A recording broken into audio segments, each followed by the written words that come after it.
They handed me the envelope at 3:47 p.m. No warning, just a gravel-voiced summons to the 5th floor. I thought it was about the Berlin expansion. Instead, I walked into an ambush. HR waiting like it was a funeral, Natalie Cross in a charcoal blazer sliding a folder across the table. Your access is terminated. Gather your things. 9 years. Gone in 11 minutes. Corporate euphemisms like strategic pivot filled the silence where someone should have said, "She built this." No one did. Natalie wouldn't look at me. Didn't say my name. Once she'd met me for Sunday breakfasts, dreaming we'd run this place together. We'd debugged each other's code, pulled all-nighters on the security architecture that became Netflix's flagship. Then she left for executive training, and I stayed to build what we'd imagined. Now she sat across from me like I was a row in a database she'd finally deleted. I walked out past the workstations I'd configured, the timeline still showing my milestones, the wall still bearing my credentials. How do you process being erased while your creation hums on without you? You don't. You just move, and start counting what they forgot to take. In the rideshare, shock settled like frost. But pride pushed through. My mind didn't race to betrayal. It drifted back to that first night in Austin. Flickering lights, stale coffee for 32 a.m. I wasn't even on the core team, but I rewrote the entire authentication framework because it was broken. By morning I was lead architect. From there I built everything. The global compliance layers, encryption standards, even advised regulators in Munich. Netflix's $2.8 billion empire ran on my work. They called me the authentication architect, but never realized how deeply I'd embedded myself into the system. As our reach grew, so did my fear, not of failure but of unchecked power. So I wrote Protocol 92, a silent clause in the international patent requiring dual approval for any cross-border license. One from the company, one from me, the original architect. Legal signed off. Product ignored it. Investors loved the optics. No one questioned it. I never thought I'd use it. But watching Netflix shrink in the rearview, I understood. They hadn't just fired an employee. They tried to erase the architect of their empire, and assumed I'd vanish quietly. If you're new here and enjoying these powerful stories, make sure to hit that subscribe button and stay tuned for more. Let me know in the comments what part of today's story touched you most. They forgot I still held the keys. And the system never belonged to them. It belonged to the person who built it. Seeing Natalie at that table reopened an old wound.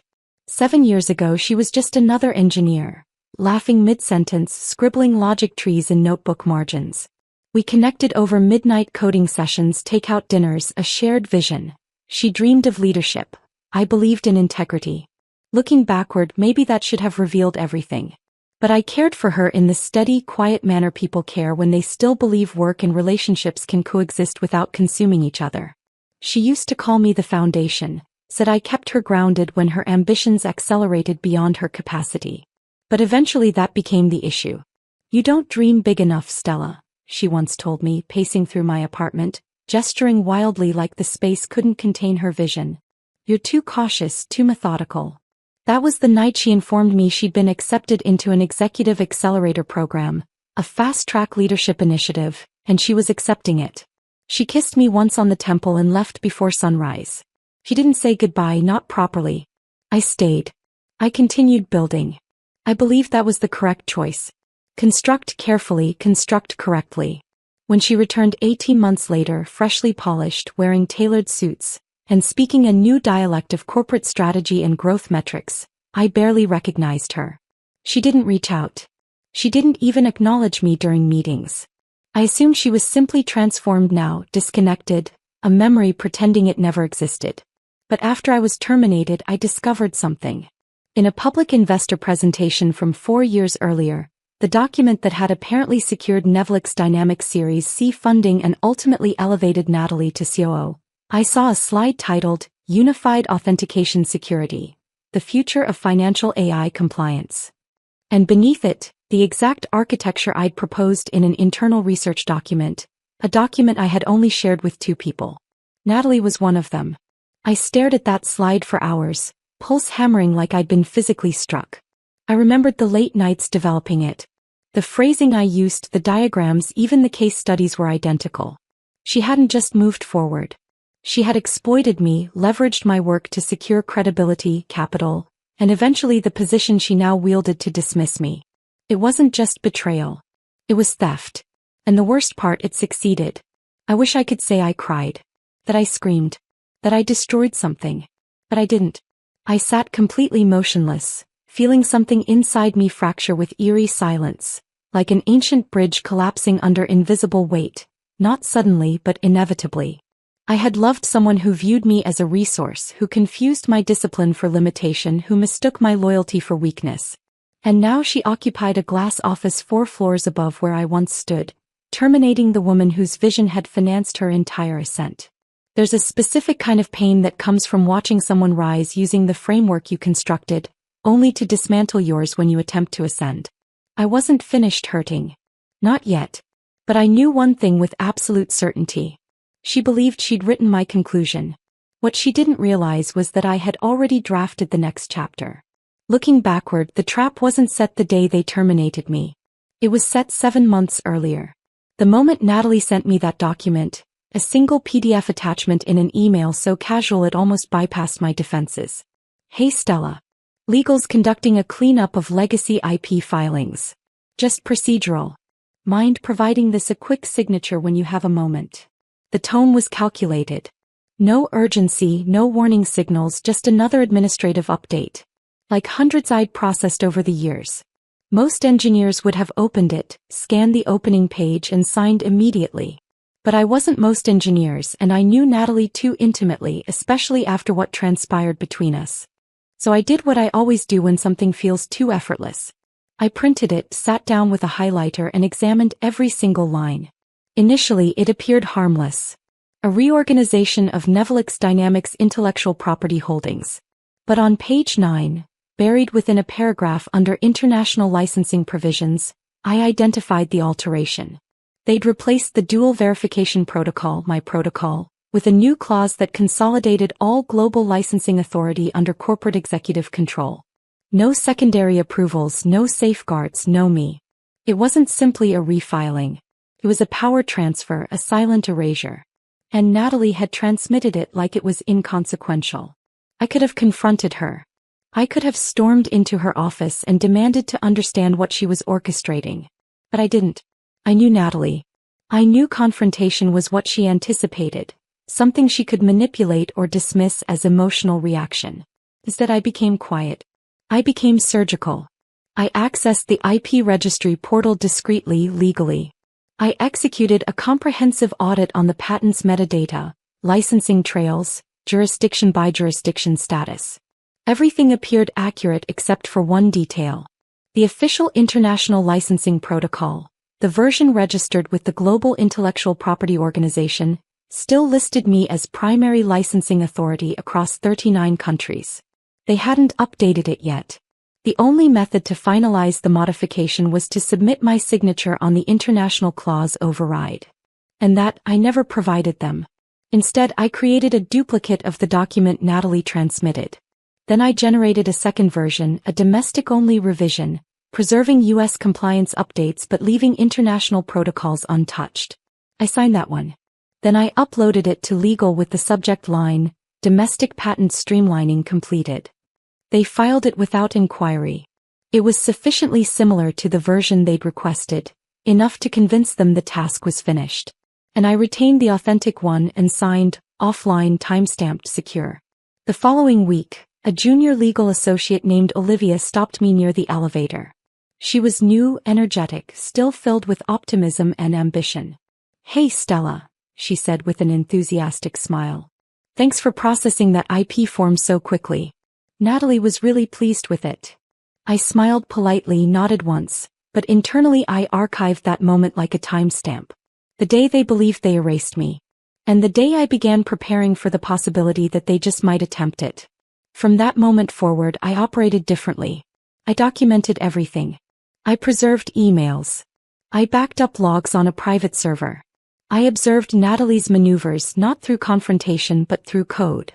And every time she smiled too easily during a meeting, or copied me on a task I'd already completed, or introduced another strategic consultant to modernize the platform, I took note. Not out of paranoia. Out of certainty.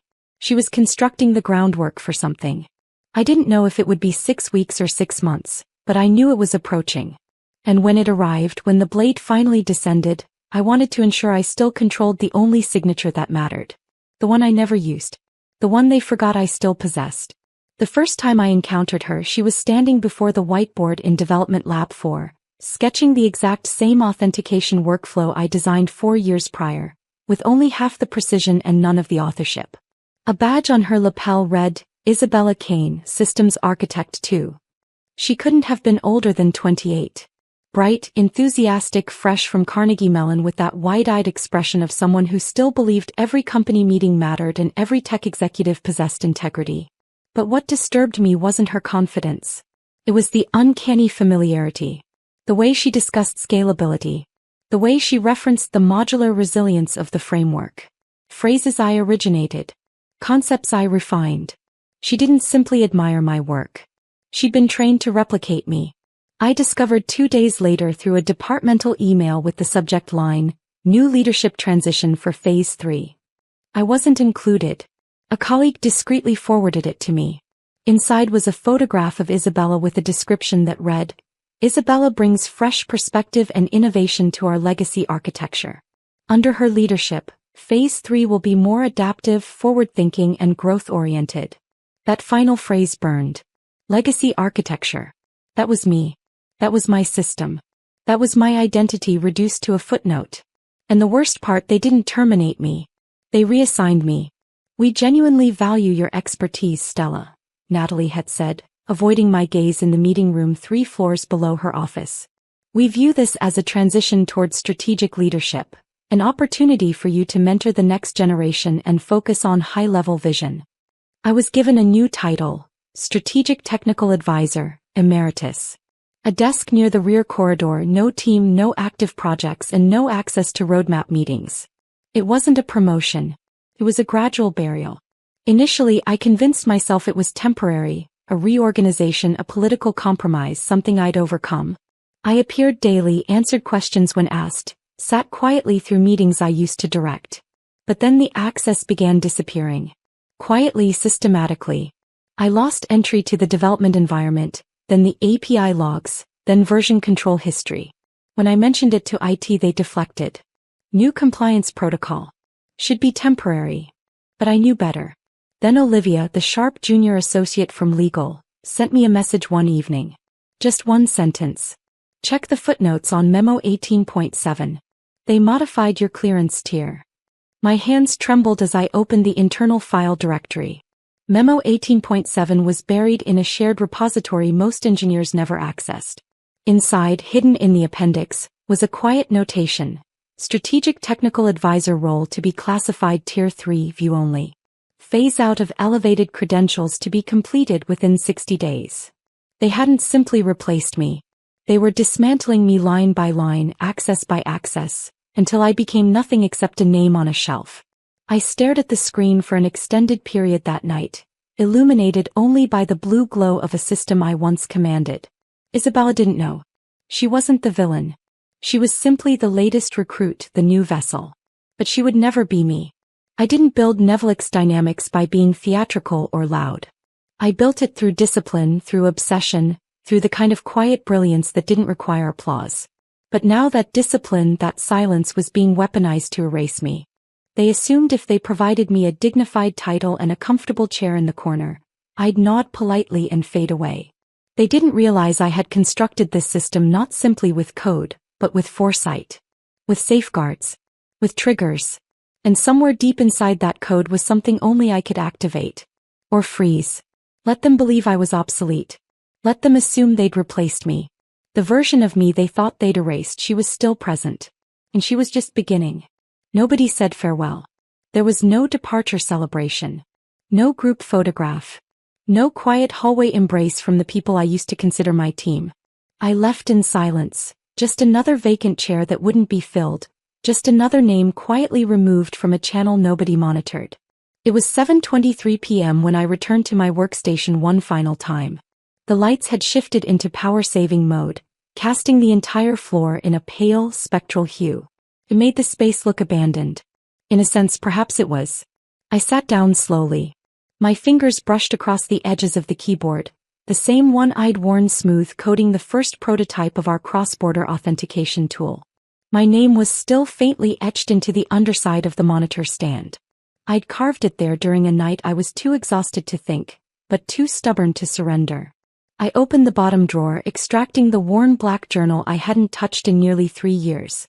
It was stitched leather, thick with dog-eared pages and faded sticky tabs.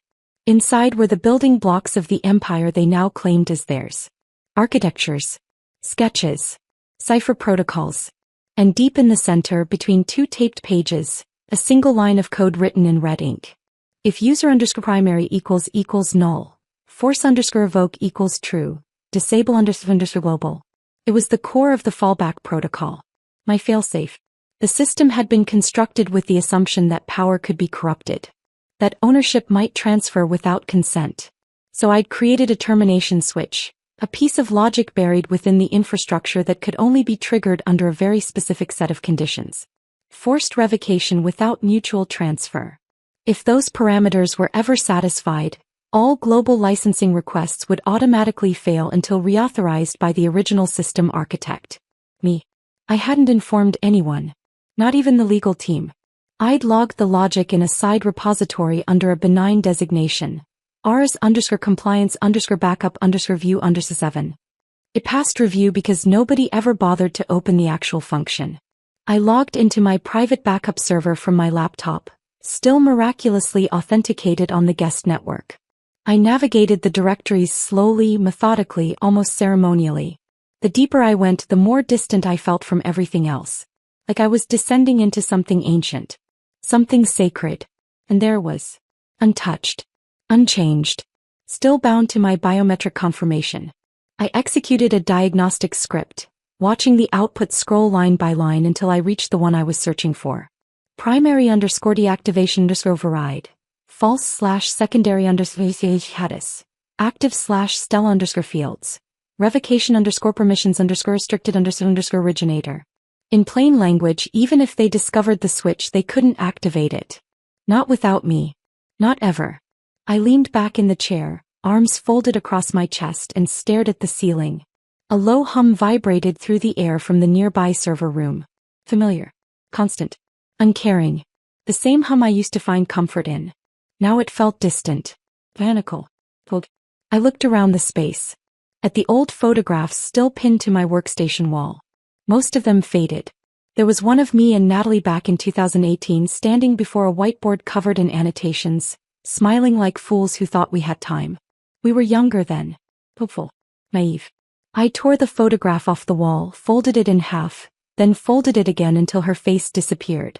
People believe betrayal is loud. That it arrives with slamming doors and furious emails. But this kind of betrayal is silent.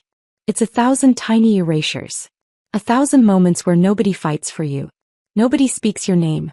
You simply vanish piece by piece until even your absence is ignored. I held the journal close and stood. No applause. No warning. No tears. Only steel in my spine and code in my hands. As I stepped into the elevator alone, I told myself something I needed to believe. They could take my title. They could steal my credit. But they would never take control. Because they forgot the one rule that mattered most in every system ever built. You can't overwrite the original without permission. And mine was never given. Vengeance isn't loud. It doesn't arrive with shattered glass or slamming doors. It's quiet. It's a line of code entered once at 1:58 a.m. That was when I sat down in the living room of my apartment, illuminated only by the soft, sterile glow of my laptop screen. I hadn't slept in 3 days. I wasn't angry anymore. Just sharpened. Precision, not passion, was what would matter now. Earlier that evening, I had triple-checked the fallback protocol. The biometric lock was still active. The code was clean. No alterations. The triggers were still bound to the original system parameters I had written 4 years ago. There was no drama in my decision. No swelling music. Just one press of enter. That line was already live, deep inside the architecture, waiting for the exact combination of parameters. All I needed to do was flip the external confirmation on my end and make it permanent. I opened the secure access portal, one I'd created during the architecture's alpha stage for exactly this kind of contingency. It was hosted on a private server separate from Nevelix Dynamics mainframe. Back then we'd laughed about it being prompted for voice confirmation. I spoke one word. Confirm. And pressed send. The command was simple. It propagated quietly through the network's heartbeat. In 40 minutes, Tokyo froze. In 3 hours, London. By 9:17 a.m., the entire Asian licensing grid returned errors across every active endpoint. Clients couldn't renew authorizations. Partners couldn't validate modules. New licenses failed at handshake. Nevelix Dynamics' prized cross-border system, designed for seamless compliance and real-time authorization, was locked down like a glitching elevator. But it wasn't a glitch. It was a decision. By 11 a.m., my phone illuminated with 4 missed calls from unknown numbers. A fifth came in. German country code. I let it ring, then let it go. 2 minutes later, a single email appeared in my inbox from a man I respected. A man who had been one of Nevelix Dynamics' earliest international clients. Subject line, straight question. Message, did you do this? I stared at those 4 words for an extended period. There was no anger in his tone. No accusation. Just clarity. He knew. They all did. Not officially. Not yet. But somewhere in their intuition they understood. The system was never built to function without me. Not completely. And now the world was witnessing that. Back at Nevelix Dynamics headquarters, I imagined Natalie's face. Not out of cruelty. Out of curiosity. Was she panicking? Calling legal? Barking orders into a conference phone? I wondered how long it would take her to realize the truth.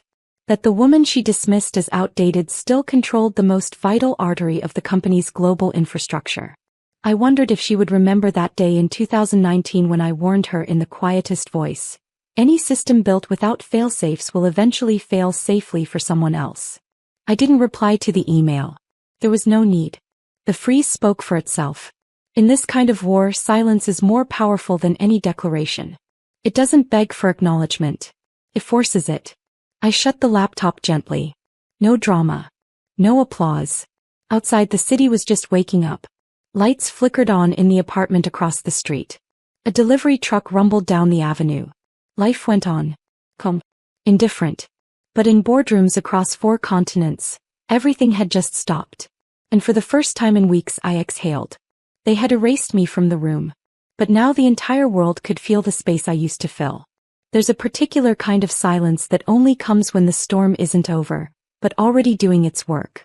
I sat at my small kitchen table wrapped in a soft navy sweater, sipping lukewarm tea while the world spun in chaos. Nevelix Dynamics was burning. And all I did was observe. By 9:42 a.m., just under 30 hours after the freeze, the headlines began circulating across financial feeds. Critical licensing outage halts international operations at Nevelix Dynamics. $340 million in contracts on hold pending verification of IP ownership. The Nevelix freeze. System glitch or legal landmine? I didn't need to search for the articles. They arrived on their own. Emailed to me by former colleagues. Whispered in private messages. Even texted from an old software vendor who never forgot how I helped him recover a corrupted database back in 2020. I didn't respond to anyone. I didn't need to. The code was doing the talking now. By day 2, a wave of investor calls hit Nevelix Dynamics board. Shareholders weren't angry yet. They were confused. Demanding clarity. Asking for statements. Legal proof. Anything. The executives scrambled. And Natalie, so smooth, so prepared, was for once cornered. What could she say?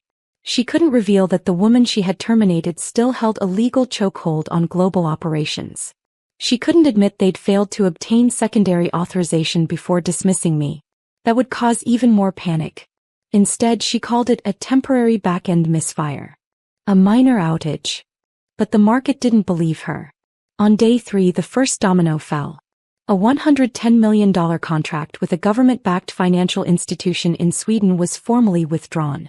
Not suspended. Cancelled. The reason? Unresolved compliance ambiguity and unknown third-party authorization control. That was the language they used.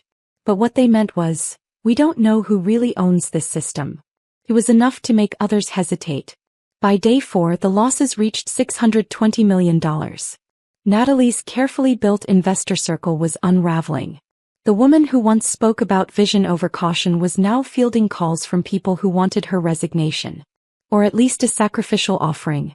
I sat quietly through it all. No celebration. No revenge monologue. Just silence. Not out of modesty. Out of design. Letting them collapse without interference was the most powerful statement I could make. If I had spoken up, it would have been petty. If I had gloated, they'd spin it as vindictive. But silence, that was unshakable. It forced people to ask harder questions. And they did. Around 6:15 p.m. on the fourth day, my phone buzzed with a contact I hadn't seen in years. Leonard Wright, senior partner at Catalyst Ventures. One of the earliest investors Nevelix Dynamics had pursued aggressively during our Series A round. I remembered him well. He was charming, smug, dismissive. The kind of man who once told me in a boardroom, "Engineers make excellent builders, Stella, but rarely effective decision makers." I had smiled politely that day. Said nothing. Now years later he was calling me. I let it ring twice. Then answered. Calm and even. "Stella Fields." "Miss Fields," he said, clearing his throat. "I believe we may have underestimated the strategic importance of your position.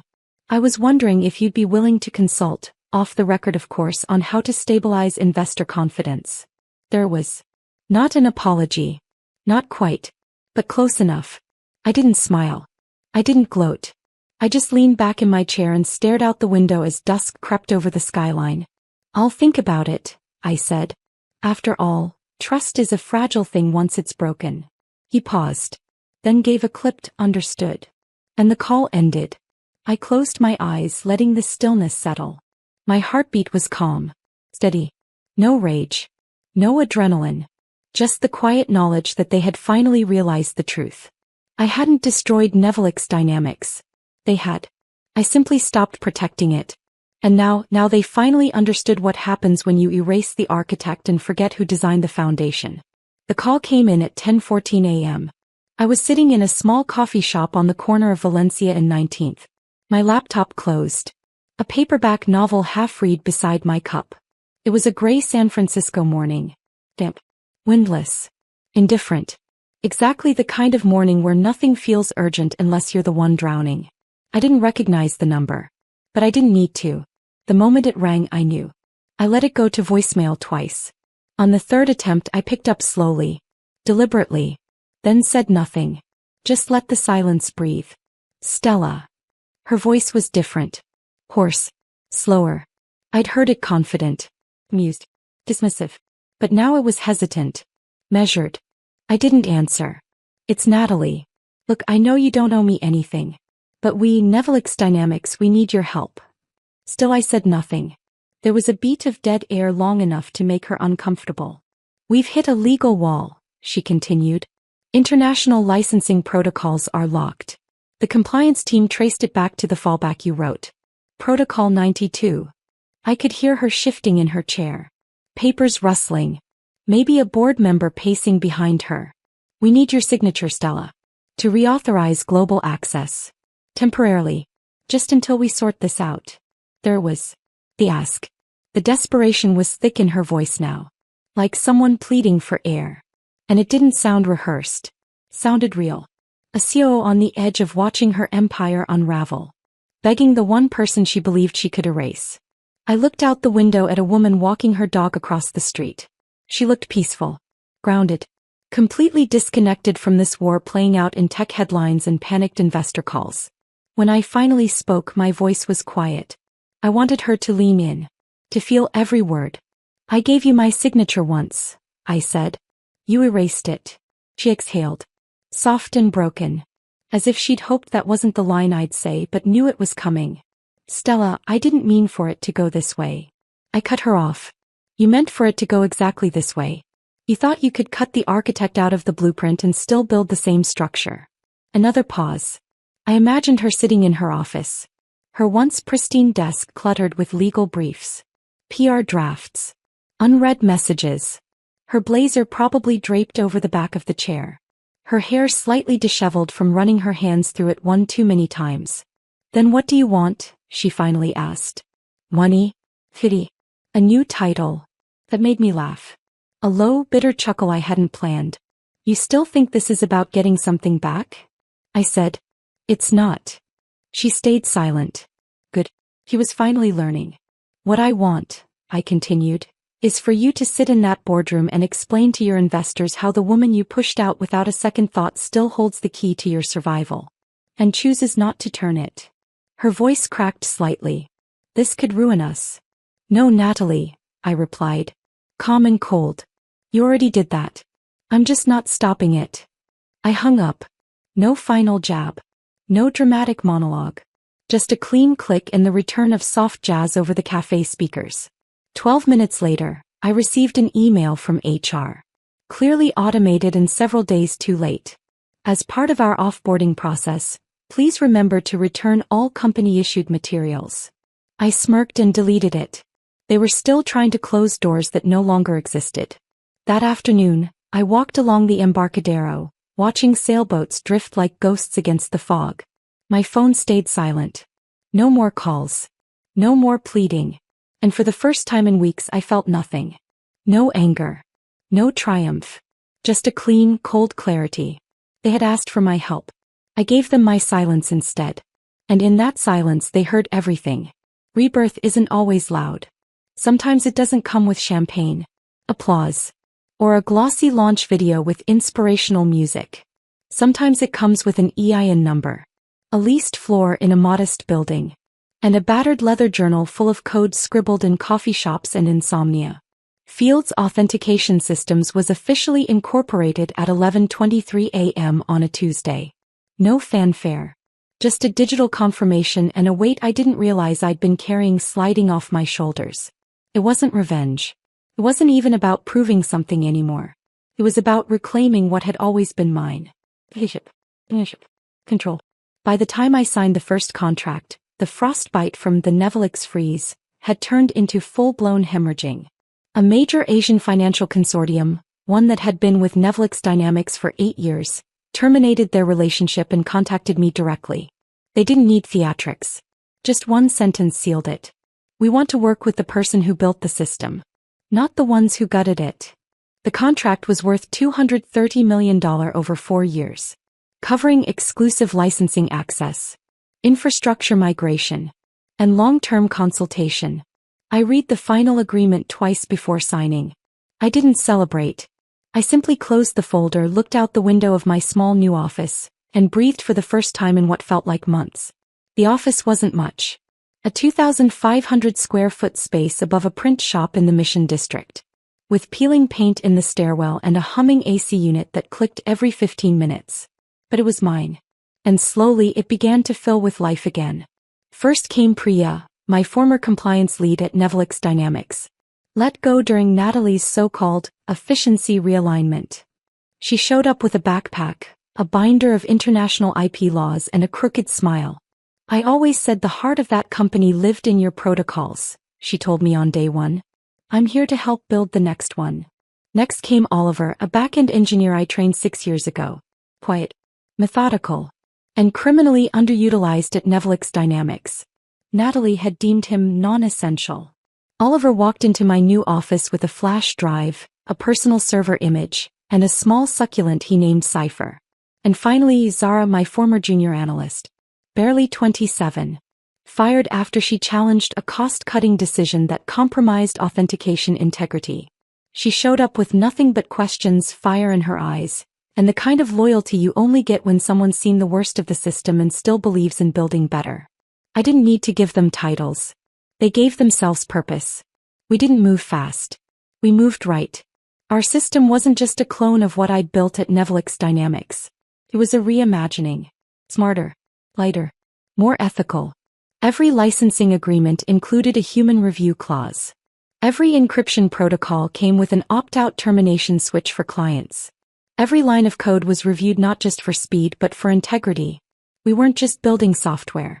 We were rebuilding trust. The press called us a splinter firm, a rogue spin-off. Clients knew better. Within 8 weeks we had inquiries from 11 countries. Former Netflix clients reached out. A cybersecurity firm in Amsterdam offered cloud infrastructure. A university in Seoul wanted to train engineers under me, the architect behind modern international IP licensing. One afternoon as we hung our new office sign, simple frosted glass, black lettering, Priya asked, "Do you feel like you've won?" I paused. No. I feel like I finally started. Winning implies an end. This was a new rule book, one I'd written by surviving the old one. Natalie thought she'd buried my legacy. Instead, she fertilized something future-proof. Now, I was building an empire where I'd never need anyone's permission again. 4 months and 19 days later, Netflix Dynamics had collapsed that they'd lost 73% of international market share. Their system wasn't broken, just hollow, built on stolen scaffolding that could no longer stand. Then came the leak. An anonymous memo sent to the Silicon Observer exposed everything. How they'd pushed me out without transferring IP rights, and how Natalie told legal, she's legacy. We'll phase her out quietly. Worst case, we rewrite the backend and bury the rest under new branding. The article went viral. Headlines screamed, "Architect ousted without legal transfer of IP, executive sabotage, CEO under fire." I didn't comment. I sat in our glass conference room watching Priya, Oliver and Zara onboard a major Brussels client, one that once fueled Netflix's global revenue. That Friday, the board suspended Natalie as CEO. She blamed operational delays. But the logs told the truth. The fallback protocol had been live for 4 years. No oversight. Just arrogance. Zara came to my office that evening. "You see the news?" "Yeah," I said. "They finally figured out who was holding the blueprint." "You think they'll recover?" "Maybe," I replied. But not with the same name. And not with the same lies. This wasn't revenge. It was correction. Interview requests poured in. I declined them all. My platform wasn't media. It was the code. Said I walked. Read. Cooked without rushing. Woke to birdsong, not boardroom fire drills. That silence, that peace, was my real victory. By mid-February, I was invited to the Geneva Licensing Summit to help draft new global IP standards. Transparent, creator-first, decentralized. I hesitated. Visibility was never my aim, but this was stewardship. Closure. At the signing, my name appeared in silver foil. Stella E. Fields, Architect, FAS. When asked for closing remarks, I said only, "I built my first protocol not to control the world but to protect what mattered in it." I was erased from the system I built. But sound architecture remembers the hands that made it, even when others forget. Then 6 words, "Some systems don't need restarting." Afterward, a young woman stopped me. "You never said her name." "I didn't have to," I said. "This was never about her." Back home, I placed the Geneva pen beside my original Netflix sketch. Next to it, a photo of my team on our balcony, laughing, mugs in hand, like the war had never happened. Because in a way it hadn't. It had simply ended. And I didn't win because I fought. I won because I never logged out. I just waited for the system to realize who never left.